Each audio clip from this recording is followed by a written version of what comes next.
দিবসের পাশাপাশি হাইলাকান্দিতে পালিত হচ্ছে ৭৭তম প্রজাতন্ত্র দিবস। প্রজাতন্ত্র দিবস উপলক্ষে আয়োজিত অনুষ্ঠানে জাতীয় পতাকা উত্তোলন করেন হাইলাকান্দি জেলার জেলাশাসক অভিষেক জৈন।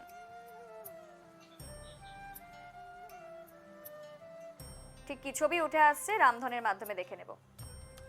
৭৭তম প্রজাতন্ত্র দিবস এবং ৭৭তম প্রজাতন্ত্র দিবস উপলক্ষে হাইলাকান্দি একেবারে কিন্তু সেজে উঠেছে জেলা প্রশাসন উদ্যোগে হাইলাকান্দি নেতাজি সুভাষচন্দ্র বসু স্টেডিয়াম অর্থাৎ জেলা ক্রীড়া সংস্থার মাঠে আয়োজন হয়েছে আজকের অনুষ্ঠানের। এবং সকাল ৯টার সময় কিন্তু দেখা গেছে এখানে যিনি জেলা আয়ুক্ত রয়েছেন অভিষেক জৈন তিনি পতাকা উত্তোলন করেন এবং তার পাশাপাশি পরবর্তীতে যারা পুলিশ এবং এনসিসি ক্যাডার তার পাশাপাশি হাইলাকান্দি জেলা শিক্ষা প্রতিষ্ঠানের পড়ুয়ারা কিন্তু এখানে অভিবাদন জানায় এবং এনসিসি পড়ুয়ারা যারা রয়েছিল তাদেরকে কিছুক্ষণের মধ্যে কিন্তু এখানে জাজেসরা ছিলেন বিচারকরা ছিলেন বিচারকের ভূমিকায় ছিলেন তারা এই জায়গায় দাঁড়িয়ে কিন্তু বিচার প্রক্রিয়া চালিয়েছেন যে তারা অভিবাদনে যারা প্রথম পুরস্কার অর্জন করবে তাদেরকে পুরস্কৃত করা হবে। তার পাশাপাশি যারা যারা এই অনুষ্ঠানে এসে অংশগ্রহণ করেছে সবাইকে কিন্তু শংসাপত্র প্রদান করা হবে।